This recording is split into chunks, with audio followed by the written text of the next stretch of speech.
For the second example, imagine we have the plane, which I'm representing as the box. The plane keeps continuing in a horizontal fashion, but at some point it releases the package. The package will follow the dotted path until it hits the ground. And we have a certain height of the plane. We have a certain horizontal distance that the package takes before it falls to the ground. And we have this angle phi that is made by the trajectory of the path. So if we look at the triangle that is formed with phi, h, and x, we can say that tangent inverse of x over h is exactly what phi is, because the tangent of phi is the opposite over the adjacent. And now we can say, because this is under free fall, we can say that x final equals x initial plus v initial t plus 1/2 a sub x t squared, where t is the time it takes the package to fall to the ground, and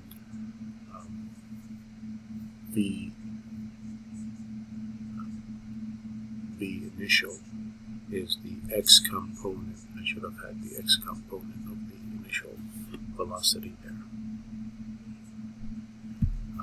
We can do the same thing to find h. Say that y final is y initial plus v initial y times t plus 1/2 a sub y t squared. And we have some information here, so we can say that if we take y initial to be at this point and x initial at this point, then y final is right here and x final is right there. So we know that y final is below y initial, and we know that that height is 500 meters, so we can say minus 500 meters equals the initial height was from the plane, so there was no change in height, plus the velocity initially was 55 meters per second, but it was given in the x direction, so we can find the y component by putting the sign 0t minus, or plus, 1/2 ay is negative 9.8 meters per second squared. That's the acceleration to the gravity in the y direction times t squared. And notice that this cancels out. We have just a term that has t squared. So if we solve for t, we get that t equals 10.1 seconds. And now if we take this t and plug it in for the x values, we find that x final equals, again, the initial x value is 0 because we chose it right after it left the plane, plus 55 meters per second. The x component of the velocity is given by the velocity magnitude times the cosine of the angle. And then now we have the time, which is 10.1 seconds. And if we plug this in, we get that the x value is 555.5 meters. And now we can say that phi then is tangent inverse of this 555.5 meters over 500 meters, which was h.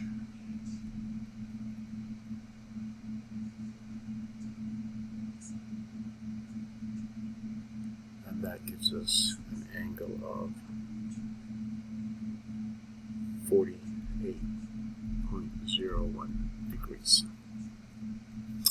And that would be it for part A. Part B says, as the capsule reaches the water, what is the velocity? We know that in the x direction, v final x has to equal v initial x, which is 55 meters per second times the cosine of 0 degrees, which is still 55 meters per second. And now, to find the final y velocity, we know it's constant acceleration that we're dealing with, so we can say v final y equals v initial y plus ay times t.